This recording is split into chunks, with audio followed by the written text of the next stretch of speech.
मीना कुमारी उस समय अस्पताल में थी, तो मेरी उनसे मुलाकात हुई। तो मैंने कहा कि हुसैन साहब भी आपसे मिलना चाहते हैं। तो कहते हैं हाँ ज़रूर लाइए। हुसैन साहब सामने बैठे, पान खिलाने के लिए उन्होंने पानदान खोला। हुसैन साहब कीमाम के साथ कि कीमाम के बगैर? कुछ नहीं बोले। उन्होंने कीमाम के साथ उनको पान खिला दिया। जो वो बोलती रही लेकिन एक शब्द नहीं बोले वो। फिर नीचे आए तो मेरे को बहुत गुस्सा आया। मैंने कहा ये क्या हुसैन साहब, एक शब्द नहीं निकाला आपने ज़बान से। फिर जाके थूक के आए, कहते क्या करूं, कमबख्त ने इस निगाह से देखा कि मेरी तो ज़बान ही कट गई। कि दादा की उंगली पकड़े एक लड़का, माँ दे गई नाम मकबूल और बने फिरते हैं MF हुसैन।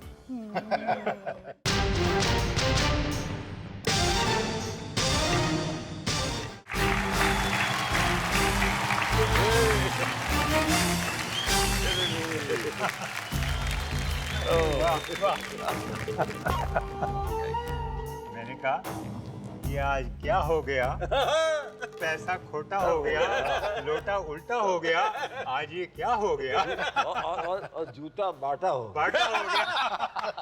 बाल चावड़ा साहब बहुत शुक्रिया, आप तशरीफ लाए और आपने ये जो राइम भी सुनाई, इसका राज भी बतला दीजिए। इसका राज राजा को आपने देखा ना। जी हाँ। तो 59 में हमने जो गैलरी आर्टिस्ट मिल के बनाई थी, तो वहाँ एक शो किया था इन लोगों का, 3-4 जने का। तो राजा वहाँ पेंटिंग कर रहा था, छोटे पेंटिंग कर रहा था, पेरिस से आया था। तो हुसैन और हम साथ में गए और देख रहे थे। तो हुसैन मुझे कहता है, अरे उसको पूछ कितना माल कितना रखेगा। प्राइस क्या रखेगा। तो मैंने मैं को पूछा, तो क्योंकि वो पेरिस का जो अपने हिसाब है उसके लिहाज से उसने कहा 2000 अपने पेंटिंग का होगा। Now this is 59 when he was not selling at that sort of price, you know. 200-400 में। About 400-500। तो मैंने कहा क्यों, क्या हो? अरे ये क्या समझता है? I mean how can he keep such a price? Next day he comes with 3 paintings in abstract attitude और बोलता है ये तीनों पेंटिंग उस शो में रखेगा। मैं कहा हाँ। तो मैंने कहा इसका प्राइस क्या है? बोले 5 रुपया 5 रुपया 5 रुपया। तो जब एग्जीबिशन शुरू होने थी तो मैंने ये आके मुझे बोलता नॉट फॉर सेल। वैसे प्राइस 5 रुपए लेकिन बिकनी नहीं, हमें मतलब है दिस इज द फीलिंग जी। लेकिन वो फीलिंग जो वहाँ शुरू हुई थी वो आज देखिए क्या हो रहा है। जी जी जी। I mean he is on the top. ये लोटा उल्टा होने, ये रात को पार्टी हुई थी ना विशाल के यहाँ। तो ये मैं कहना भूल गया। ये आया और आके जमीन पे बैठ गया और बैठ के फिर आज ये क्या हो गया, लोटा उल्टा हो गया, पैसा खोटा हो गया, अरे आज ये क्या हो गया। बिल्कुल जो आजकल बॉलीवुड में जो लिरिक्स लिखे जाते हैं वैसे ही लिखे। पेशेंट वही कर रहे थे आप। चावड़ा साहब अब ये दिन आने वाले हैं। ये उल्टा हो गया, आती क्या खंडाला। हेलो हुसैन जी। माधुरी जी, आपकी हुसैन साहब से मुलाकात सबसे पहले कब हुई थी? सबसे पहले एक स्टूडियो में हुई थी। वहाँ जब ये आपसे मिलने आए थे तो had he come to offer you a film? नहीं, he had just come to meet me. अच्छा अच्छा अच्छा। और I remember being a little nervous because ये तो बहुत बड़े जैसे वो खुद कहते हैं रंग वाले हैं। So I remember that meeting. I was shooting for प्रेम ग्रंथ और वहाँ पे आए थे on the set with Khalid Mohammad. जी। हुसैन जी आपको याद है? हाँ हाँ बिल्कुल अच्छी तरह। वो याद नहीं है बल्कि ये पूरी सीन याद है। पूरा सीन याद है। और हुसैन साहब का कहना है कि आपकी एक फिल्म जो है उन्होंने करीब 60 बार देखी। हाँ जितनी जितनी मेरी उम्र है उतनी बार देखा हूँ। जब पहली बार इन्होंने कहा कि आपको ये फिल्म में कास्ट करना चाहते हैं जी। As the leading lady of his first film, आपका क्या रिएक्शन था? वेल मुझे याद है कि जब हुसैन जी आए थे ऑफर देके, तो उन्होंने पूरी स्केचेस में पूरी फिल्म बनाई थी ऑलरेडी। जी। और जब मैंने स्केचेस देखे पहले तो मेरे समझ में नहीं आई बात, तो मैंने बोला ये कैसी फिल्म है। और फिर मैंने उनका जब वो स्टोरी बोर्ड और वो सब देखा, सो आई रियलाइज कि film is not about content, the film is about art, it's about the form.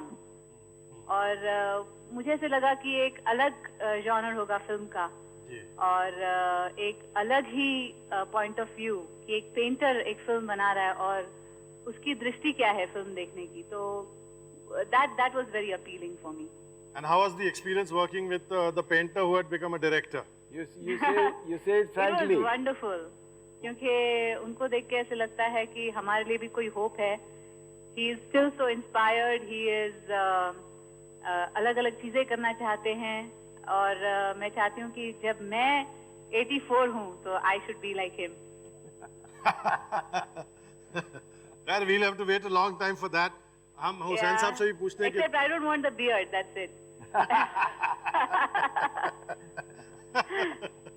अच्छा, हुसैन साहब- एक चीज में हुसैन जी की मैं आज सीक्रेट बताने वाली हूँ। जी जरूर। हुसैन जी के स्वीट टूथ के बारे में। अच्छा। जब भी I come to America, he always tells me मेरा चॉकलेट जरूर लेके आना। And his favourite chocolate is Ferrero Rocher. जी जी जी। हुसैन जी, जी या it's already here. When I come I am going to get it with me. हाँ, वो अभी अच्छा है आपने पूछ लिया। और हुसैन साहब, आपका तजुर्बा कैसा रहा माधुरी जी के साथ काम करने का? आप सुन रही हैं? आप सुन रही हैं? हाँ, सुन रही हूँ। हाँ, आधा कान बंद कर लीजिए, मैं कुछ कहना चाहता हूँ। अच्छा ठीक है, बंद कर लिए। अब मैं, जैसा आप कहती है ना, मैं कुछ भी कहूँगा आपके बारे में तो बायस होगा। तो वो अभी अच्छा छोड़िए, लेकिन मैं एक वो गालिब का एक लाइन बड़ी अच्छी है। वो कहते हैं कि मैं सुखन शनास हूँ, गालिब का तरफदार नहीं हूँ। तो यहाँ मैं ये कहूँगा कि मैं एक फिल्म शनास हूँ, माधुरी का तरफदार नहीं हूँ।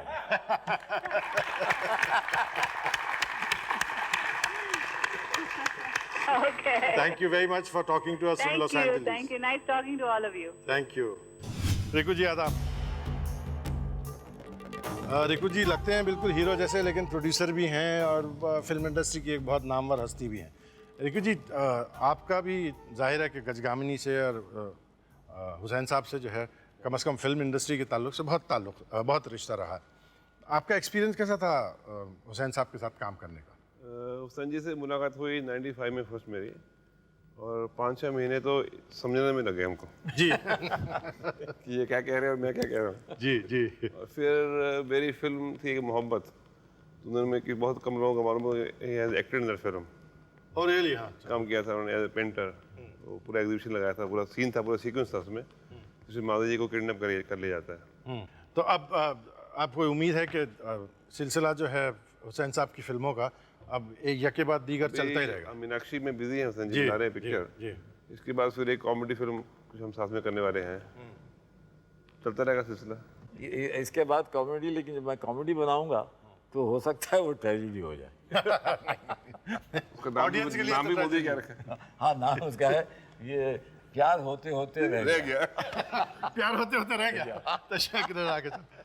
एक आप यहाँ हैं हुसैन साहब, एक और शख्सियत है जो आपसे बहुत प्यार करती हैं, या पर्दे से आपसे कुछ बात कर रही हैं? I live in a house where I'm surrounded by your paintings, your sketches, your watercolors. There's also a portrait of mine, which I don't particularly like. I look more like Indira Gandhi than like myself. And I admire you because you've lived it entirely on your own terms. So for that, Hussain Saab, I salute you. And here's looking forward to what? I know you're young, but I'm not. Another 50 years of friendship. Ciao.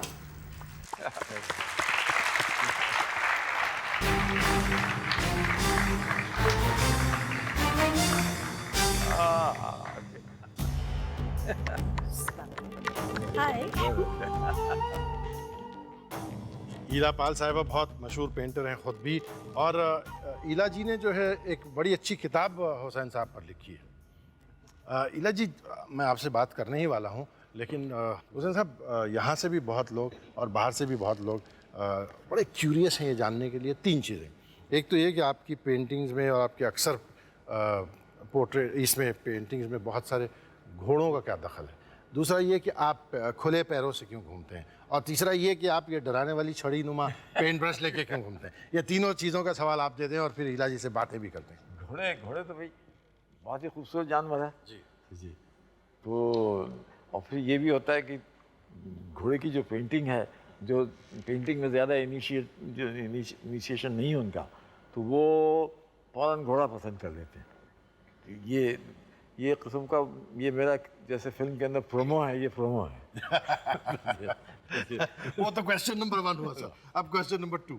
मेरे जो पैर, मैं अक्सर छोटी बस्तियों में, ढाबों में जाने के बड़ा शौक़ है, तो वहाँ जब जूते नहीं जाता हूँ तो मेरी अच्छी हवा होती है, उसी वो समझते हैं हमारा ही आदमी है। ये एक फ़ायदा है। लेकिन जब किसी बड़े बिल्डिंग में, किसी हाई सोसाइटी में वहाँ जाता हूँ, तो वहाँ जो चौकीदार कहता है ये यहाँ से नहीं जाइए, वो जो सर्वेंट्स के लिफ्ट से वहाँ से जाइए। तो वो एक किस्म जो ईगो, जो वो मेरे ईगो को तरह से ठेस लगती है, वो अच्छा है। जी। और सर, वो पेंट ब्रश की एक्सप्लेनेशन बाकी रही। आज पेंट ब्रश की ये है कि ये अब जैसे पहले वक्तों में मुंशी जो हुआ करते थे, अब सब तो वो हाँ, तो वो कलम अपना कान में रखते थे। अब ये ब्रश में कान में तो नहीं रख सकता, तो ये एक लेके फिरता हूँ। जी। तो इसको कहते हैं छड़ी, और ये गुलछड़ी भी है जी, गुल भी खिलाती है। कई गुल ऐसे खिले होंगे जिनकी याददाश्त आपको भी है। मैं अस्पताल में मेरा बेटा हुआ था, तो मैं वहाँ थी, तो मीना कुमारी उस समय अस्पताल में थी, तो मेरी उनसे मुलाकात हुई। तो मैंने कहा कि हुसैन साहब भी आपसे मिलना चाहते हैं। तो कहते हैं हाँ ज़रूर लाइए। अब उन्होंने तो सोच लिया था कि आज हुसैन साहब को तो बिल्कुल शिकार करके छोड़ना है, कुछ भी हो जाए। तो बीमार होने के बावजूद उनकी वही अदा, बाल उन्होंने उस दिन खुले, आँखों में वही काजल, हुसैन साहब सामने बैठे, पान खिलाने के लिए उन्होंने पानदान खोला। हुसैन साहब कीमाम के साथ कि कीमाम के बगैर? कुछ नहीं बोले, उन्होंने कीमाम के साथ उनको पान खिला दिया। जो वो बोलती रही, लेकिन एक शब्द नहीं बोले वो। फिर नीचे आए तो मेरे को बहुत गुस्सा आया। मैंने कहा ये क्या हुसैन साहब, एक शब्द नहीं निकाला आपने ज़बान से। फिर जाके थूक के आए, कहते क्या करूं, कमबख्त ने इस निगाह से देखा कि मेरी तो ज़बान ही कट गई।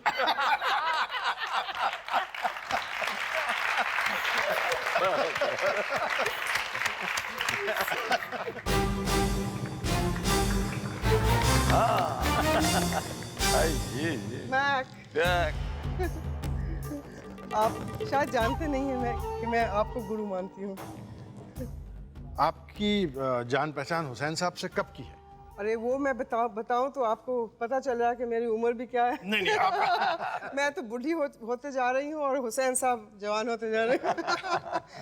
मैं तो शायद 18 साल की थी। वो पहली बार मैं ट्रेन में अकेली जा रही थी, तो स्टेशन में आए थे, तो मैंने कहा प्लीज़ यू ऑल्सो कम, मुझे तो बहुत डर लग रहा है। तो बस ट्रेन में बैठ गए। बम्बई पहुंचे तो दूसरी दिन मैं कोई जनरल साहब के घर रह रही थी। तो सुबह आया हुसैन साहब, एक खटारा फिएट था उनके पास, याद है? तो वहाँ सेंट्री ने उनको रोका, बोला क्या है? तो बोली अंजलि बेबी को लेने आया हूँ, मैं ड्राइवर हूँ। तो सेंट्री ने बोला अंजलि बेबी की ड्राइवर आ गया। तो मैं नीचे आया, बहुत मुझे शर्म आया था कि ऐसे हो गया था। जी, बहुत शुक्रिया।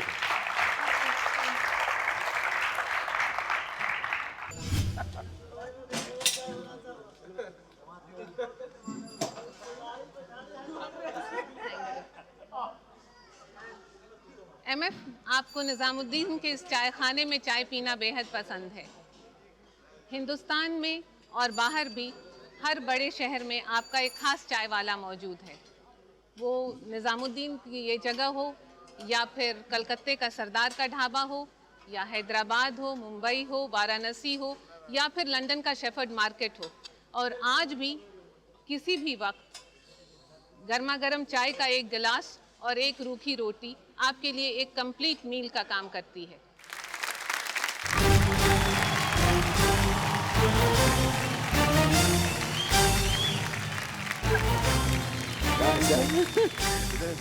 चाय का ग्लास, चाय के थैंक ग्लास यू का कामना तो- जी, आप उस चाय वाले के ढाबे से सीधा यहाँ चली आई, बड़ा कर्म फरमाया आपने। आप हुसैन साहब को मतलब चाय के ढाबों की इनकी जो इंटरेस्ट है इनका, नहीं, उसके चाय अलावा का एक ढाबे का इंटरेस्ट इनका बताते हैं कि हम लोग दातागंज बख्श की दरबार में गए जी तो एमएफ ने कहा कि तुम हाजिरी दे आओ, हम यहाँ बैठ के ढाबे में चाय पी लेते हैं। तो हम अंदर चले गए, वापस हाजिरी लगा के जो वापस हुए तो देखते हैं कि एक बुज़ुर्ग सी औरत इनकी कोशिश कर रही हैं कि 2 रुपए इनके हाथ में दे दें और दरख्वास्त कर रही हैं कि बाबा हमारे लिए दुआ कीजिए। सो हुसैन अवाक बिल्कुल, बिकॉज वो इनको कोई पहुंचा हुआ फ़कीर समझ बैठी थी, बरहना पा, नूरानी चेहरा, तो ये चलता रहा। तो फिर खैर मैंने भी कहा कि मेरे लिए भी कुछ दुआ कीजिए, वो अभी तक नामंजूर है। आपने 2 रुपए दिए थे इनको? नहीं तो फिर ऐसे ही मुफ्त में। ये गलती हो गई बस, बाकी तो ठीक रहता।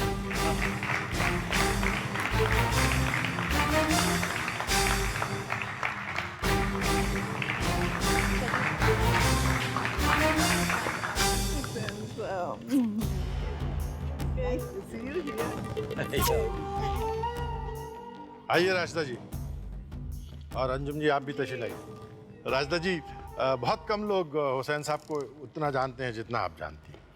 हुसैन साहब की क्या ऐसी पर्सनल खासियतें हैं जिनके बारे में आप जानती हैं और हम नहीं जानते?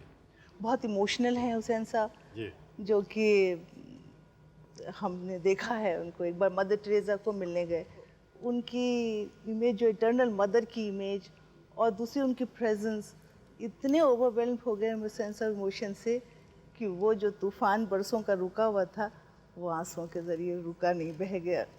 सॉरी, एक चीज़ और है, जहाँ पर इनको खुली दीवारें जो होती हैं ना सफ़ेद, वो बहुत टेम्प्ट करती हैं। एक बार इंदौर के इनके एक बचपन के दोस्त थे, उनको मेरे ख्याल से 70 साल के बाद मिले थे। उनके घर गए तो सामने खाली दीवार थी, एकदम सफ़ेद और खाली बड़ी दीवार। पेन तो होता है इनके पास, उसके बाद उस दीवार पर घोड़े दौड़ने लगे। थोड़ी देर में इनके दोस्त की बीवी ने उनको अपनी मियाँ को अंदर बुलाया, ज़ोर से आवाज़ दे के वो अंदर गए। तो जब अंदर गए तो बड़ी ज़ोर से आवाज़, घर छोटा था, उन्होंने डांटा कि अभी अभी पुताई कराई है और तुम्हारे दोस्त ने दीवार ख़राब करी, तुमने मना भी नहीं किया। अपनी आत्मकथा लिखी है हुसैन साहब ने और बहुत अच्छी लिखी है। उसका टाइटल बड़ा वैसा है, ज़रा फिल्मी है, लंबा। वो क्या टाइटल है? कि दादा की उंगली पकड़े एक लड़का, माँ दे गई नाम मकबूल और बने फिरते हैं MF हुसैन।